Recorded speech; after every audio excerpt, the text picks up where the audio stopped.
कृष्णाय वासुदेवाय देवकीनन्दनाय च देवकीनन्दनाय च नन्दगोपकुमाराय नन्दगोपकुमाराय गोविन्दाय नमो नमः। गोविन्दाय नमो नमः। जय श्री कृष्ण चैतन्य जय श्री कृष्ण चैतन्य प्रभो नित्यानंद प्रभो नित्यानंद श्री अद्वैत गदाधर श्री अद्वैत गदाधर शिवासदि गौर भक्तवृंद शिवासदि गौर भक्तवृंद।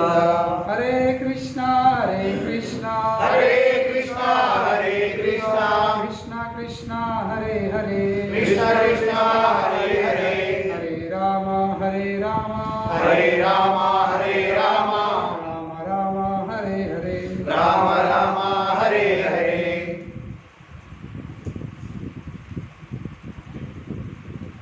అమ్మ చైర్ మీద కూర్చున్నాను ఇబ్బంది అమ్మ చైర్ మీద కూర్చున్నాను చలో కూర్చో.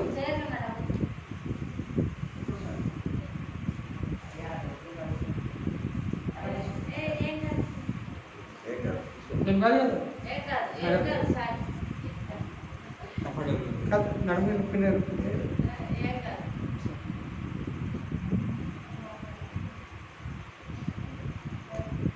హరే కృష్ణ హరే కృష్ణ.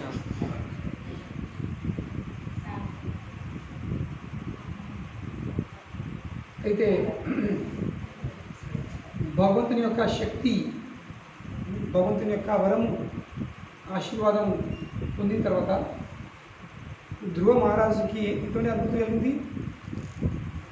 ఏ విధంగా అయితే నిద్ర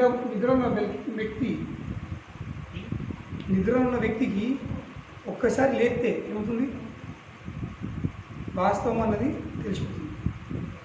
అదేవిధంగా ధ్రువుడు ఏమని చెప్తుండు, ఇందాక నా ఇంద్రియాలు మీ దర్శనం వరకు నా ఇంద్రియాలు ఉండే నిద్రావస్థ ఉండే సుప్తావస్థ, కానీ మీ దర్శనం అనేది ఇప్పుడు లేచింది మెలికైంది. సుప్తావస్థ ఉండే సుప్తావస్థ నుంచి జాగృత అవస్థకు వచ్చేసింది. తో కనుకనే ఎవరైతే ఇంద్రియాలు సుప్త అవస్థ నుంచి, సుప్తం అంటే ఏంది, నిద్రమత్తు సుప్త అవస్థ నుండి జాగృత అవస్థకు వచ్చేస్తాడు.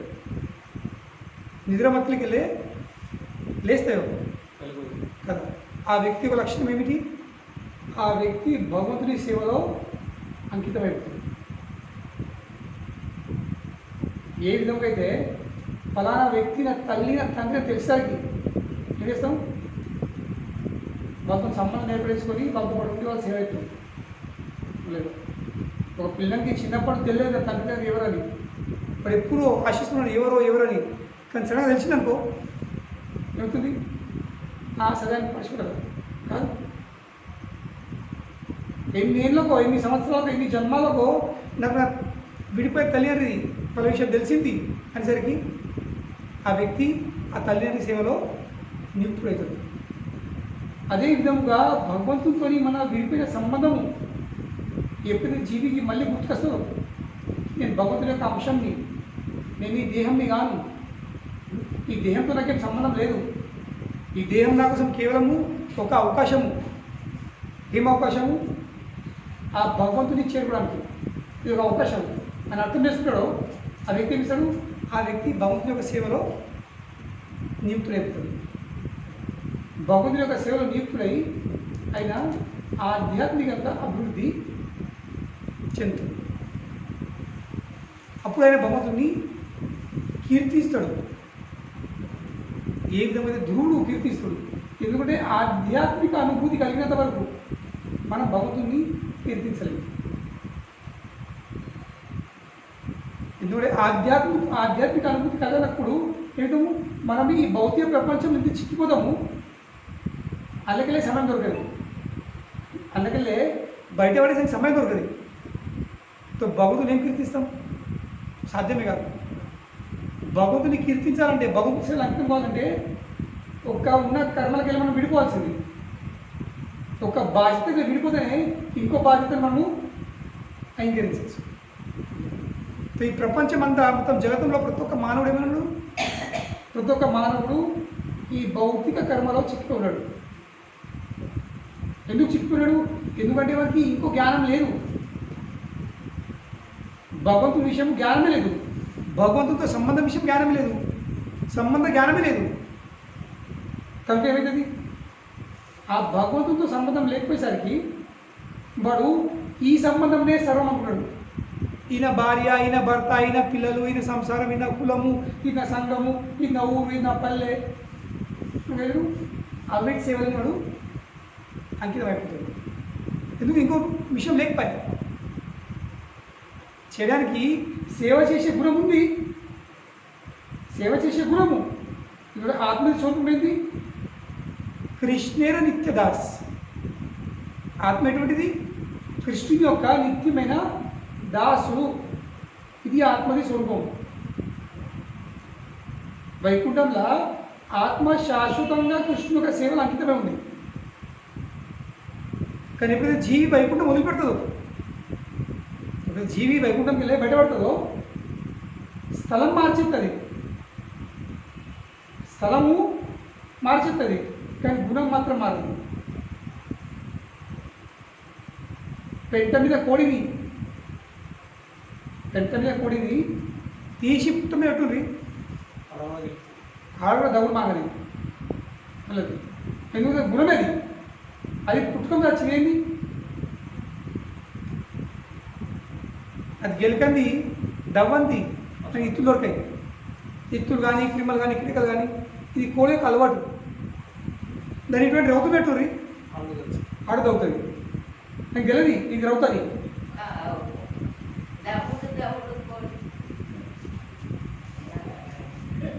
ఏం లేదు, చెప్పురే చెప్పురా, ఏం కాదు, చెప్పుర్రి చెప్పుర్రి చెప్పుర్రి.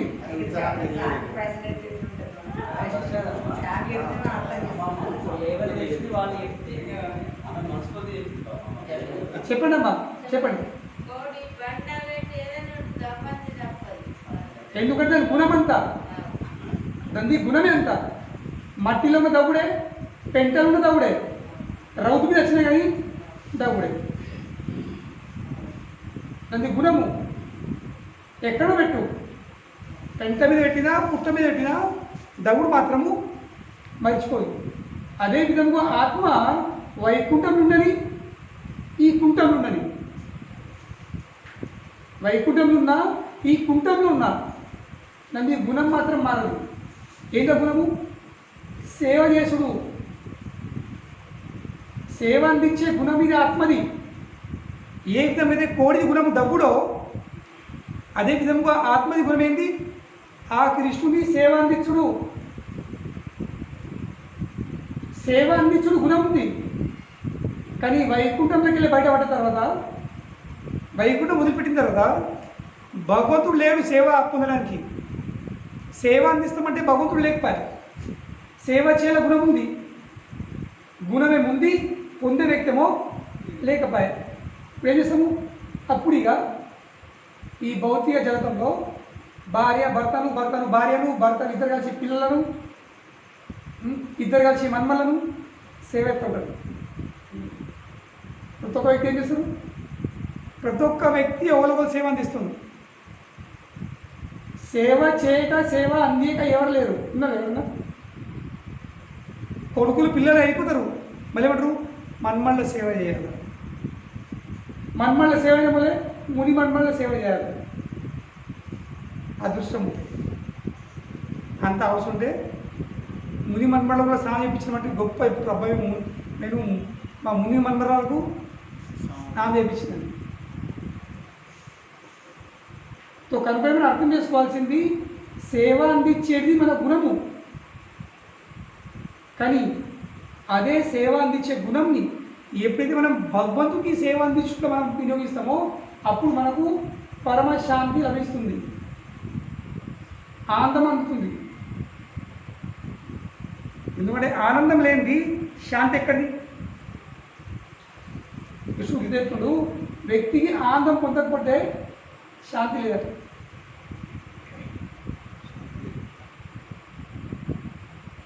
శాంతి లేకపోతే ఆనందం లేకపోతే శాంతి లేదు. కేవలము కృష్ణుడికి సేవ అందిస్తేనే శాంతి లభిస్తుంది. నువ్వు ఈ భౌతిక జగత్తున్నందున ఎందరికన్నా సేవ చేయవు. ఓడి మెచ్చని సేవ అది.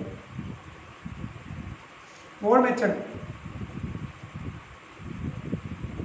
ఒక మాట అనకపోతే చాలు, మెచ్చకున్నా కానీ ఒక మాట అనకపోతే చాలు.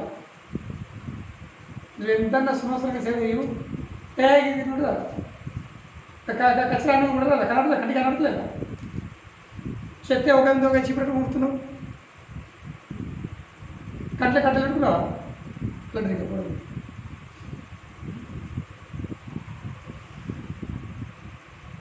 ఏమిటి అవన్నీ మాటలు వినేసరికి గుండెకి బాధ అనిపిస్తుంది. చేసేం లాభం, కానీ చేసేం లాభం తెలుస్తుంది, కానీ చేయకనేమో ఉండలేము.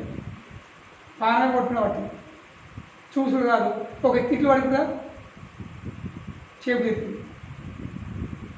ఎందుకంటే ఆత్మది గుణమే అది సేవ చేసుడు.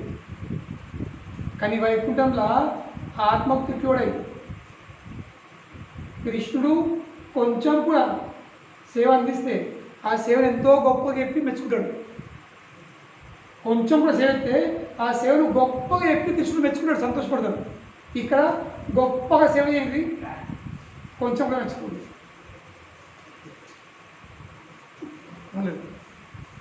ఎంత చేసినా కానీ ఏం చేసినావు, ఏం పెట్టినావు,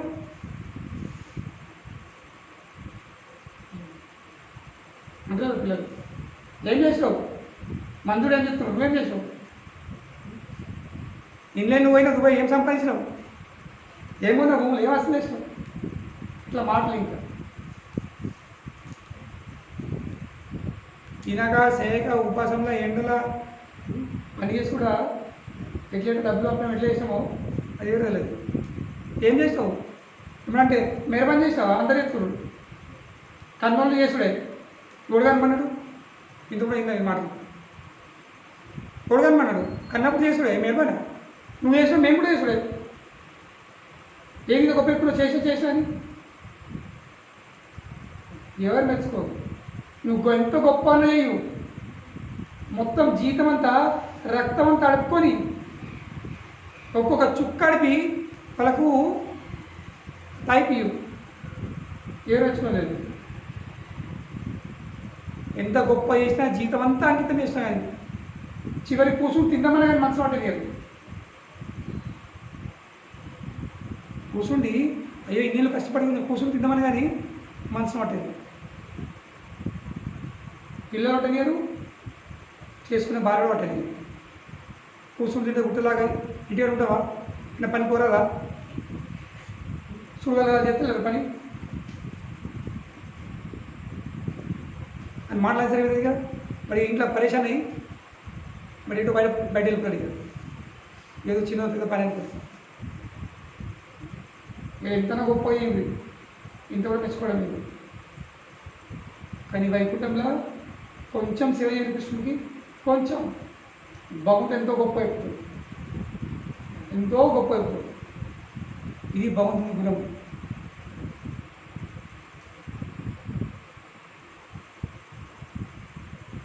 మనము అటువంటి భగవంతుని పెట్టుకొని ఇక్కడ తిట్లు పడకుండా తల్లు పడకుండా ఎవరు మెచ్చని సేవ అవుతుంది.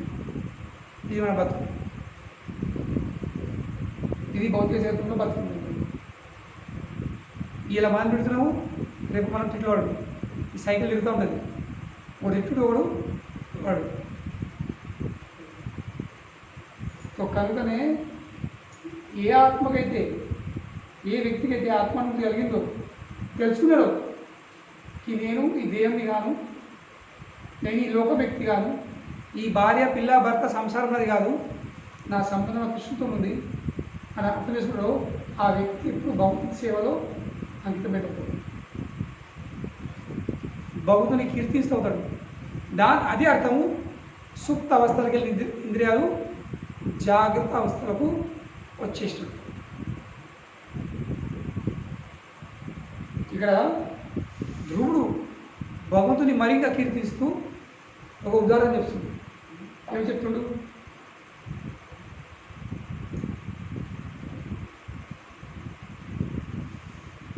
అని చెప్తుండు.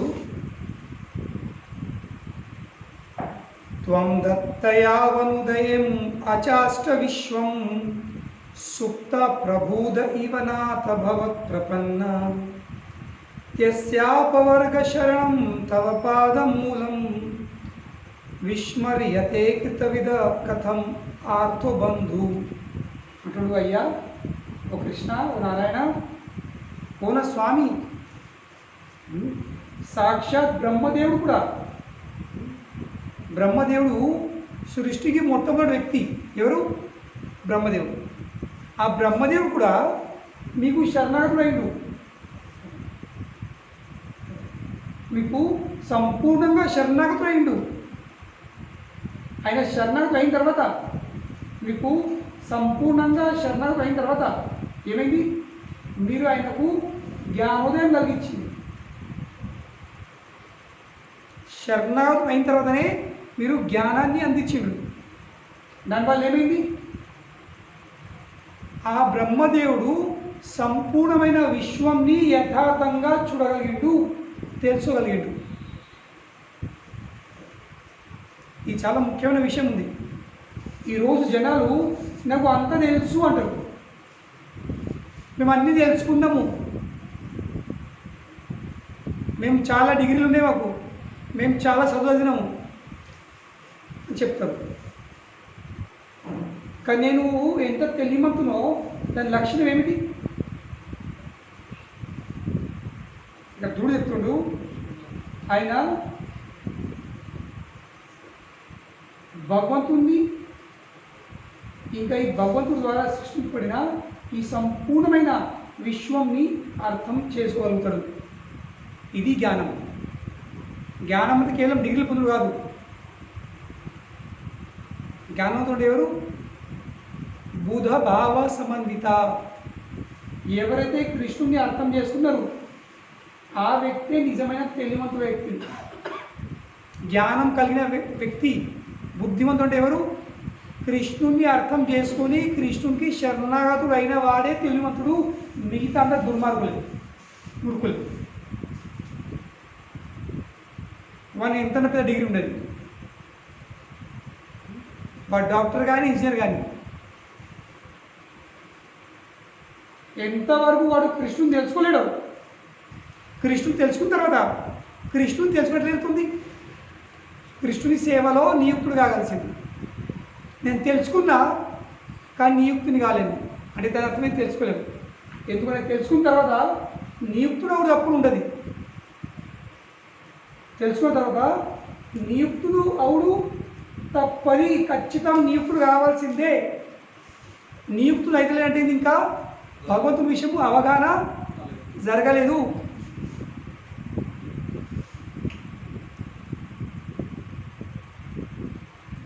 అహం సర్వస్య ప్రభో మత సర్వాన్ ప్రవర్తతే ఇతి మత్వా భజంతే మాం బూధ భావ సమన్విత అని చెప్పుండు కృష్ణుడు. ఏమి చెప్తుండు? అహం సర్వస్య ప్రభో, నేను అన్నిటికీ స్వామిని, ప్రభువును. ఎందుకు? మత సర్వాన్ ప్రవర్తతే, అన్నీ నా ద్వారానే ఉద్భవిస్తున్నాయి, నాయందునే అన్నీ ఉద్భవిస్తున్నాయి అని చెప్తుండు. భగవంతుడు అన్నిటికీ ప్రభువు. ఎందుకంటే అన్ని విషయాలు బ్రహ్మాండాలు ఆయనందునే ఉద్భవిస్తున్నాయి. కావున ఎవరైతే ఈ రెండు విషయాలు అర్థం చేసుకొని ఆ భగవంతుడికి శరణాగతులు అవుతారో వాడే ఆ వ్యక్తే కృష్ణుడు బుద్ధ జనుడు, బుద్ధిమంతుడు. లేక మిగతా అందరూ ఎవరు? బుద్ధులు. బుద్ధులు అంటే ఏంటి? బుద్ధి లేనివాడు, బుద్ధహీనుడు. తెలుగు మనం అర్థం చేసుకోవాలి. మరి నేను బుద్ధిమంతున్నా లేక బుద్ధిహీనున్నా? డిగ్రీలు అంటే బుద్ధిమంతుడు కాను. బుద్ధిమంతుడు అంటే ఎవరు?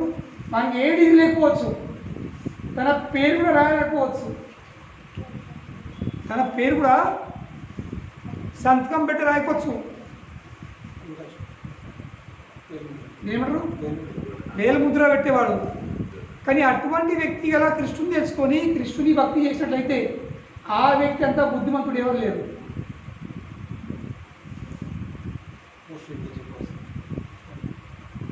సో కనుకనే మన నిర్వచనం మనం మార్చుకోవాల్సింది. అయ్యో నేను చదువుకోలేను, నేను బడిపోలేను, బడి ముఖం చూడలేను, నాకు డిగ్రీలా చదువురాదు, భయపడదు. నువ్వు కృష్ణుని సేవ ఎత్తున్నావు అంటే నువ్వు అందరికంటే పెద్ద బుద్ధిమంతుడు.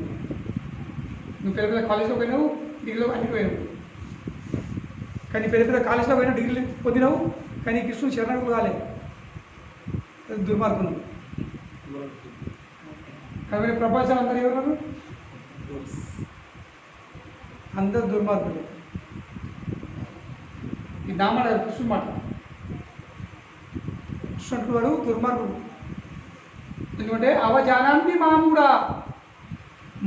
అంటే ఇప్పుడు మూర్ఖులు. అవజానాంతి నన్ను తెలుసుకోలేని వాళ్ళు మూడుగట అంటే మూర్ఖులు గాలి మీద లెక్కలేదు. ఇవన్నీ వినాయక చవితి కఠినం అనిపిస్తుంది, కానీ వాస్తవం. అవజానాంతి మా మూడ, అవజానాంతి అని తెలుసుకోలేదు వాళ్ళు. మూడుగట మూడులు, మూఢబుద్ధి. మూఢబుద్ధి అంటారు, గాడిద అంటారు.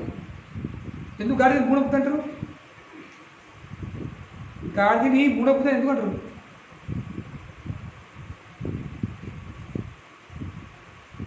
ఎందుకంటే గాడిదకి తినేది గడ్డి. గాడిద ఎందుకు? గడ్డి. జంగల్లో గడ్డన అవుతుంది, గడ్డి అవుతుందండి. రోడ్డు మీద ఎక్కి నడిస్తే కానీ గడ్డి అవుతుంది, జంగల్లో కూడా గడ్డి అవుతుంది. కానీ గాడికి వెళ్తుంది. నేను ఆ సాకల దగ్గర పని చేస్తేనే, ఆ సాకలై బట్టలు మోపుతేనే ఆ సాకలై నాకు గడ్డి పెడతాడు. కానీ మరి జీతం పెరుగుతుంది, జనాల బట్టలు మోపుతాయి, తన బట్టలు కూడా రాదు. మంది బట్టలు మోసడు, తన బట్టలు మొత్తం అర్థం చేసుకోవచ్చు. అయ్యో నా బట్టలు ఏంటి మోసుకోవాలి తప్పని. కానీ ఎవరి బట్టలు? మంది బట్టలు మొత్తం. అదేవిధంగా ప్రపంచం అందరూ ఏమిస్తారు? మంది బట్టలు మొత్తం. అవును,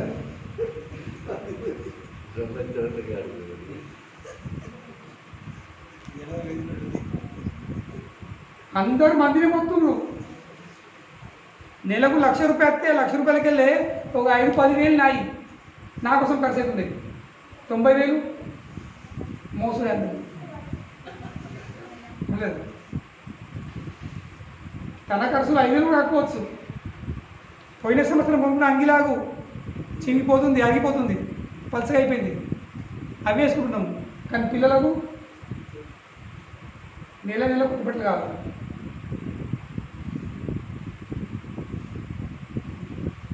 కనుకనే అవజానాంతి మా మూడా, నన్ను తెలుసుకోలేని వాళ్ళు ఎవరు? మూళ్ళట. ఇది గాడి పని. ఏం చేస్తుంది? ఎక్కడమైన గడ్డి అవుతుంది లేదు. నాకు ఏం నమ్మకము? మొత్తం గడ్డిది కాంట్రాక్టు,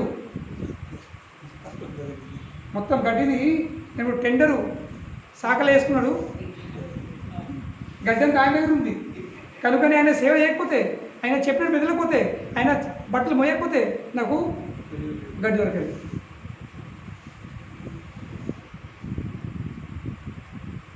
అదేవిధంగా మన అందరికీ నమ్మకం ఉంది, నా భార్య నా పిల్లలను పోషిస్తారు.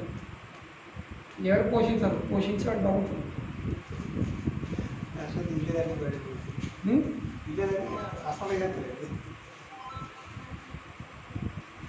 చేతిలో డబ్బు ఉన్నంత వరకు విలువ ఉంది, సాధన అయినంత వరకే విలువ ఉంది.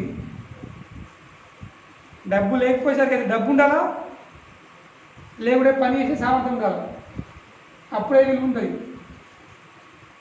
డబ్బు సంపాదించుడు బంద్ అయిందా, పని చేసిన సాత కాదా, ఎప్పుడు చచ్చిపోతూ ఉంటుంది. బరువు అయిపోతుంది వ్యక్తికి. ఉండేం లాభం ఇక, పోతే కాదా. ఎదురు చూస్తున్నారు, ఇక ఉందేం లాభం, పోతే మంచి అవుతుంది. కుటుంబ సభ్యులు ఎదురు చూస్తారు. ఎందుకు వీళ్ళు ఉండే లాభం, ఏం పని అయితే లేదు కదా. మొత్తము జీరో ఇన్వెస్ట్మెంట్, అంటే పెట్టుబడి పెడుతున్నాము అలా వచ్చేది ఏం కాదు.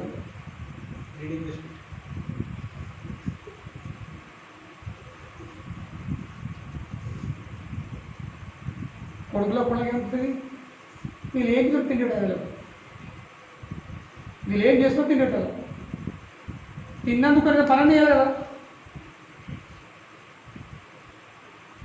ఇది మనందరికీ గతి. ఈ దేహంలో శక్తి బలం ఉన్నంత వరకు చేతిలో డబ్బులు ఉన్నట్టుగా అంటేది, డబ్బులు పోని పని చేసే సామర్థ్యం పోని అప్పుడు చూడు. అందుకనే భగవంతుడు ఎందుకడు ముసలితనంలో చెవులు వినవాడు కూడా ఎత్తాడు. అది పెద్ద వరము. ఎందుకంటే చెవులు మంచిగా ఉన్నాయి అనుకో, అది పెద్ద శ్రాపం. కాబట్టి మొక్కల దేవుతుంది చెవులు పోవాలని.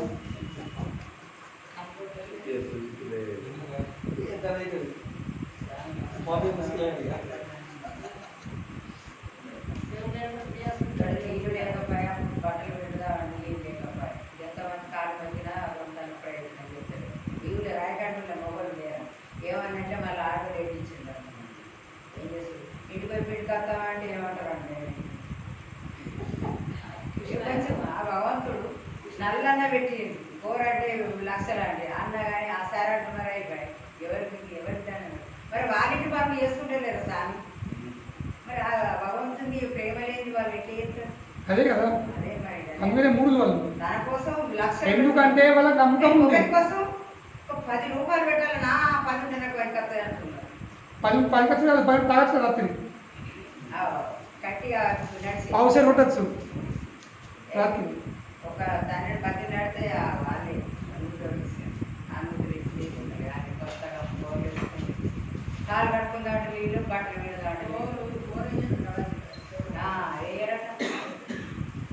కనుకనే చెప్పే విషయం ఏంటంటే జనాలకు భగవంతునిపై నమ్మకం లేదు. ఒక నల్ల పెట్టిమంటే సరే భగవంతుడు మనం పోషిస్తాడు, భగవంతుడు మనకు అన్ని ఇస్తాడు, ఈ నమ్మకం లేదు. కనుకనే భగవంతుడి కోసం ఖర్చు పెట్టాం.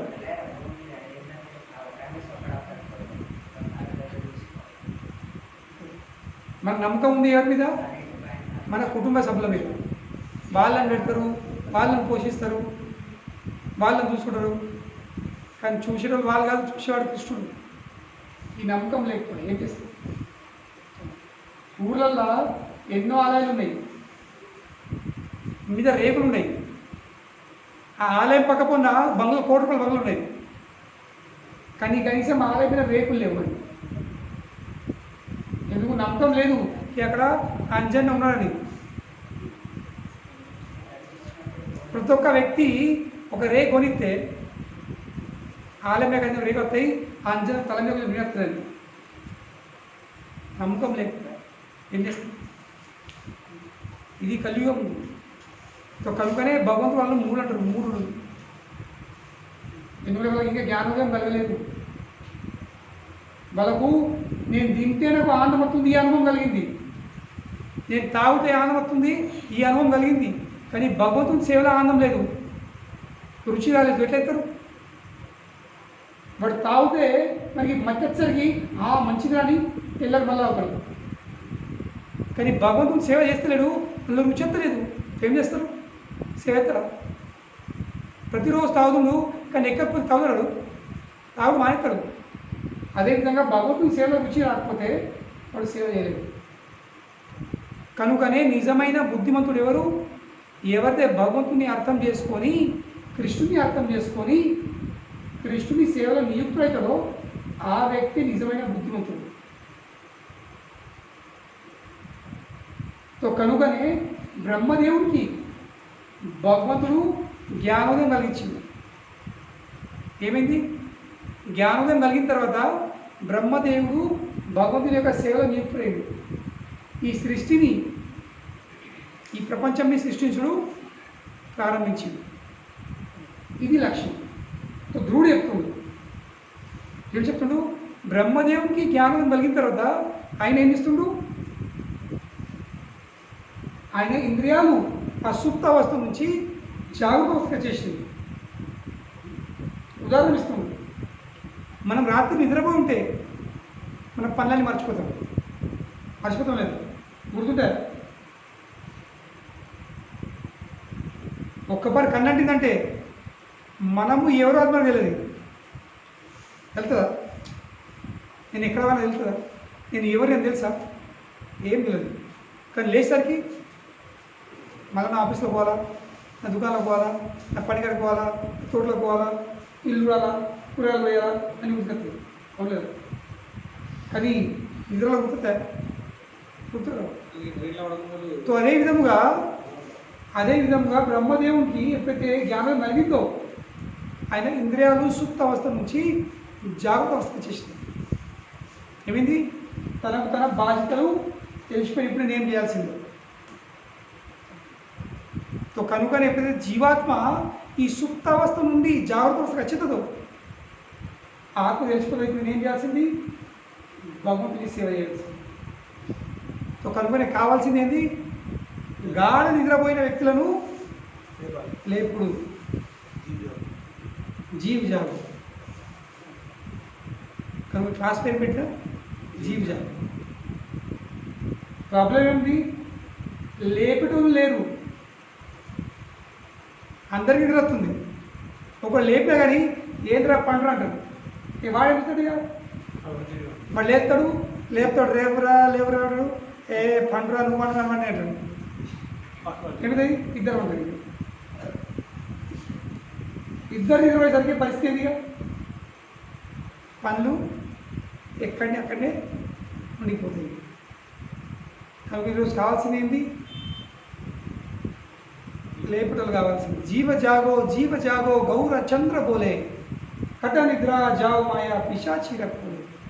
కనుకొని శ్రీ చైతన్య మాకు అవతరించిన కోసము జీవులందరినీ లేవండి.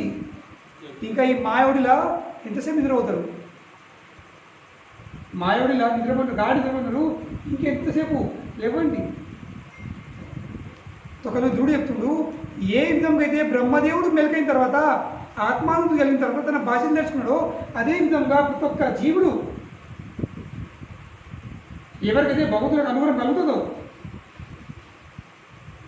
చెబుతారు వాళ్ళు భగవంతుని సేవలో నియుక్తులు అవుతున్నారు. ఎందుకంటే ముక్తి పొందే వాళ్ళకు మీ పాద పద్మాల యొక్క ఆశ్రయం, మీరే ఆశ్రయం. ఎవరికి? ముక్తి కోరుకునే వాళ్ళకు. అంతేకాదు ఈ ప్రపంచంలో సమస్యలతోని కూడి ఉన్న ప్రతి ఒక్క మానవునికి మిత్రులైనటువంటి వాళ్ళు కేవలం మీరే. కనుకనే ధ్రువుడు ఇక్కడ భౌతుని ఆర్త బంధు అని చెప్తుండు. ఏమి చెప్తుండు? ఆర్త బంధు. బంధు అంటే ఎవరు? మిత్రుడు. బంధు అంటే నా బంధువులని, నా దగ్గర మిత్రుడు. కానీ ఎటువంటి మిత్రుడు? ఆర్తో నన్ను నా బాధలకు వెళ్ళి తొలగించేవాడు, నా సమస్యలను తొలగించేవాడు మిత్రుడు. పెళ్లి కృష్ణుడు ఒక పేరు ఏంటి? ఆర్త బంధు. అంటే జీవులు బాధపడుతూ ఉంటే, సమస్యలు చిక్కిపోతే ఆ సమస్యలకు వెళ్ళే బాధలకు వెళ్ళే బయట తీసేవాడు ఎవరు? ఆ బంధువుడు కృష్ణుడు. కనుకనే ప్రతి ఒక్క మానవుడు ఈ ప్రపంచంలో సమస్యలో చిక్కుకున్నాడు. ఏం చేయాల్సింది? సమస్యలో చిక్కిపోయినప్పుడు ఎవరికైనా నువ్వు సమస్యలు బడిస్తాడో నా మిత్రుని యొక్క ఆశ్రయం పొందాల్సింది. దోస్త్ ఇప్పుడు మనకు కదా డబ్బులు ఎక్కడ తక్కువ పడతాయి? ఫస్ట్ ఎవరు అడుగుతాం? పరిచయం ఉన్న వాళ్ళకి. అరే కొన్ని డబ్బులు అవసరం ఉన్నాయా ఇస్తావా? సేపు అవుతావా? అరే అడిగిస్తారా? ఇస్తావా? ఆర్త బంధు. ఫస్ట్ మనం దోశలు అనుకుంటాం, దాని తర్వాత అప్పుల దగ్గర పోతాం, అంటే అడ్డీలు ఇచ్చేవాళ్ళు. కానీ ఫస్ట్ పోయి ఎవరి? దోస్తులు. సో అదేవిధంగా మన జీవితంలో మన సమస్యలకు వెళ్ళి బయటపడాలంటే ఈ దోస్తు ఉన్నాడు, ఈ బంధువు ఉన్నాడు. ఈయన దగ్గర వచ్చిన తర్వాత, ఈయన సమక్షంగా వచ్చిన తర్వాత మనకు మళ్ళీ తిరిగి ఎక్కడ వెళ్ళే అవసరం ఉండదు. కానీ మన ప్రాబ్లం ఏంది?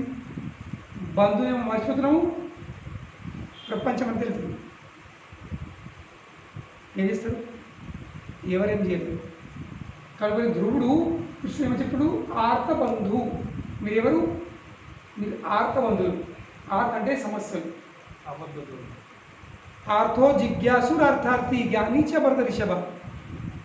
ఈ భౌతిక ప్రపంచంలో అందరేమన్నారు? అందరూ సమస్యలతోని, ఆపత్తులతోని, విపత్తులతోని కూడినారు. కానీ దానికి పరిష్కారం ఏందో, ఆ ఉపశమనం ఏందో తెలుసుకోలేకపోతుంది. ఆ ఉపశమనం అంటే కేవలము భగవంతుని యొక్క సన్నిధి, భగవంతుని యొక్క సేవ. ఎంతవరకు ఆయన అందుబాటులో రామో అంతవరకు మన సమస్య తొలగేది కాదు. ఇది మాకు ఖచ్చితంగా అర్థం చేస్తుంది.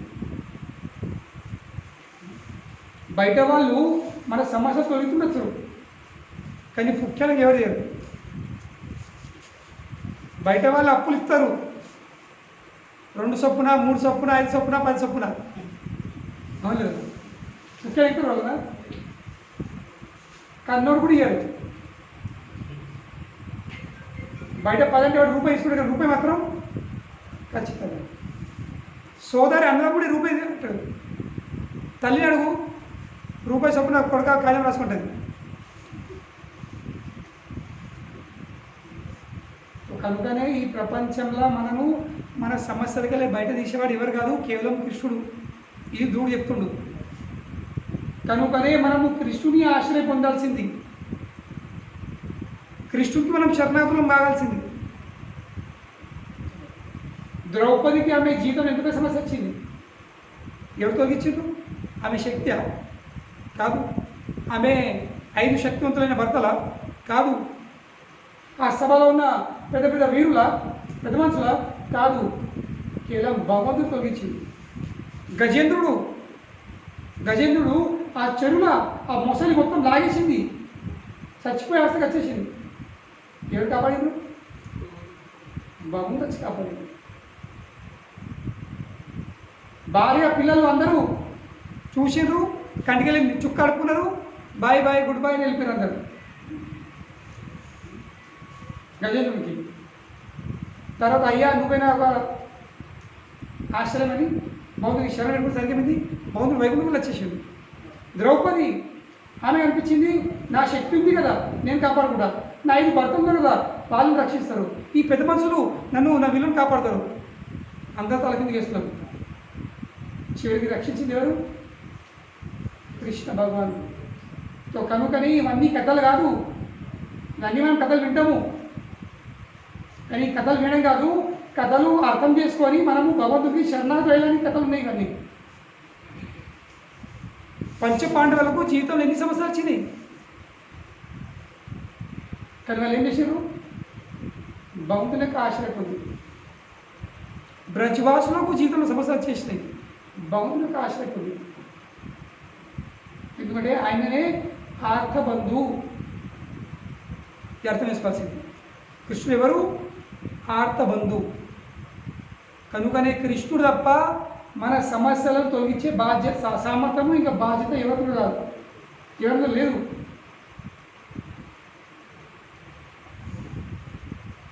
చెరువులో మునుగుతున్నాము, ఇంకొకటి మునుగుతుండు, వాని తొక్కబడితే బయట వెళ్తావా?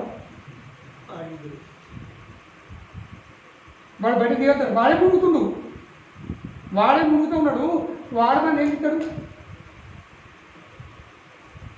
సో మనము చెరువులో మునుగుతున్నామంటే ఎవరి ఆశ్రయం పొందాల్సింది? చెరువు బయట ఉన్నవని ఆశ్రయం పొందాల్సింది, ఒడ్డు మీద ఉన్నవని ఆశ్రయం పొందాల్సింది. వాడు బయట దిగుతాడు, మనం ఏముందాము? ఇంకోటి మునుగుతుండు, అరే నన్ను తీరా, నన్ను బయట తీరా, నన్ను కాపాడు కాబట్టి నేనే మునుగుతున్నా, నిన్నే దిగుతాడు.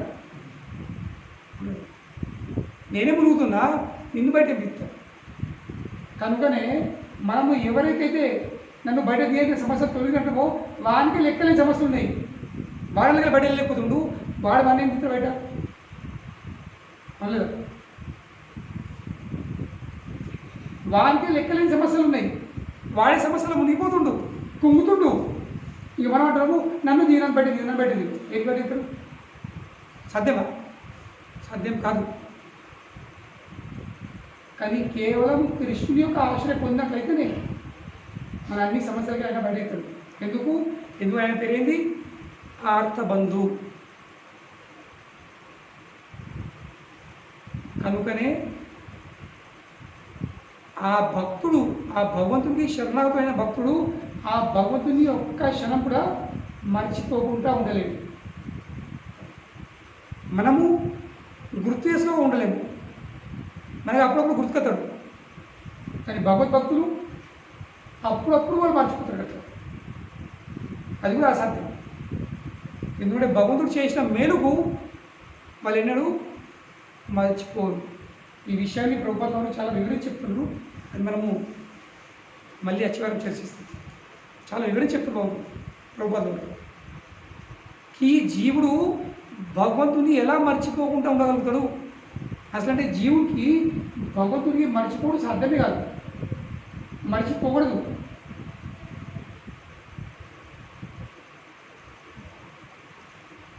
మన పిల్లలు మనం దేకపోతే మనకు బాధ అనిపిస్తుంది. అయ్యో నాకు గ్రాసం పోతాడు, నన్ను అరుచుకోలేడు, ఎందుకు నేను ఇంత ఎత్తి. మన పిల్లలు మనం మర్చిపోతే మనకు బాధ అనిపిస్తుంది. కానీ మనం అందరం బాగుంది మర్చిపోయినాం. అది అప్పుడు మనం అందరం బాగుంది మర్చిపోయినాం. అదేంటి మరి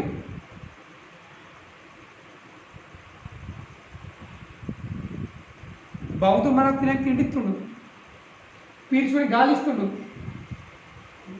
లేదు, కరోనా అప్పుడు జనాలు ఆక్సిజన్తో చచ్చిపోయారు, సిలిండర్ దొరకలేవు.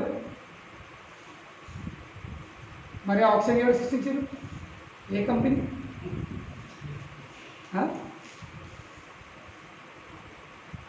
భగవంతుడు మనకు గాలి ఇస్తుండు, భగవంతుడు మనకు అగ్గిస్తుండు, భగవంతుడు మనకు నీరు ఇస్తుండు, భగవంతుడు అన్ని సుఖాలు సౌకర్యాలు ఇస్తుండు. మరి ఆ వ్యక్తిని మనము ఎన్నిసార్లు గుర్తు చేసుకుంటాం, ఎన్నిసార్లు దండం పెడుతున్నాము, అయ్యో ధన్యవాదాలు ఒక్కసారి పెడతలేము. మరి ఆయన ఎంత బాధపడుతుంది. మన పిల్లలు మనకు అర్చకులు ఎంత బాధపడుతుంది. మరి మనం ఆ భౌతులు అర్చలేము, ఆయనకి ఎంత బాధ ఉండాలి. మనం కేవలం మన పిల్లలకు భగవంతుడు ఇచ్చిన వస్తువులను ఇస్తున్నాం అంతే. భగవంతుడు ఇచ్చిన మనం ఇస్తున్నాము. మనం గాలి సృష్టించినాము, అన్నం పండించినాం, మనం పండించినా కానీ ఆ భూమిలో అన్నం ఎవరు మనం ఎత్తున్నాము. కానీ ఆ పంటలు ఎవరు పండుతున్నారు? ఏది నీళ్ళు పడుతుందా? ఇది వేసి కానీ బోర్ వేసుకున్నావు కానీ భూమిలో నీళ్ళు నీ బోర్ పట్టుకొచ్చేది. భూమిలో నీళ్ళు లేకపోతే నీకు బోర్ ఏం పెడతావు? అక్కడ బావి ఉంది, కానీ నీళ్ళు ఎలా బావి? భూమిలో నీళ్ళప్పుడు బావి ఏం కాదు. కనుకనే భగవంతుడు ప్రతి ఒక్క జీవికి అందిస్తుండు, ఆయనకి ఎలాంటి సమస్యలు ఉండొద్దని. కానీ మనం ఎంత పెద్ద దుర్మార్గము. మరి కొంచెం కూడా కృతజ్ఞత భావన లేదు, మనం కృతజ్ఞులము. మరి ఎవరు కృతజ్ఞతలము అంటే ఏంటి? కృతజ్ఞత భావం లేని వాళ్ళం మనం. కనుకనే అదే మన సమస్యలకు కారణం. భగవంతుడు చేసిన మేలు మనము గుర్తు చేసుకుని ఆయనకు ధన్యవాదాలు చెప్తలేము, చెప్తున్నాము. ఆయన పేరు చెప్పి చేస్తున్నాము, ఆయనకు అంకితం అవుతున్నాము. అయితే ఆయన ఎంత బాగుంటుంది, ఆయన సేవ ఎత్తున్నామా? మన పిల్లలు మనం చెప్పిన మాట అయినప్పుడు అది బాధ అనిపిస్తుంది. కానీ మనం ఆయన మాట వింటున్నాము. ఆయన ఎప్పుడు అన్ని ధర్మాలు పెట్టు నా ఒకటి శరణాలుగా చెప్తున్నాడు, వింటున్నాము, అవుతున్నాము.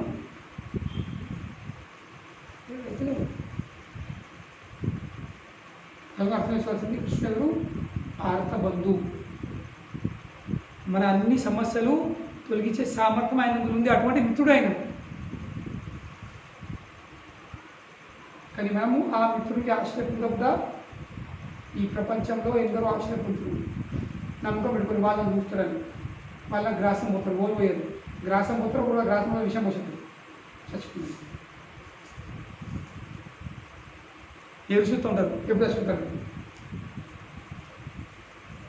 భగవంతుడు ఏడుస్తాడు, భగవంతుడు అందిస్తూ అవుతాడు. ఎందుకు? కన్న తండ్రి. కన్న తండ్రి ఆయన ఆర్త బంధువు. కాబట్టి ఈ విషయం చాలా డీటెయిల్గా ఉంది. మనం వచ్చే వారం దీని మీద మరి మనం చర్చిస్తాం. హరే కృష్ణ ప్రభుపాదికి జై.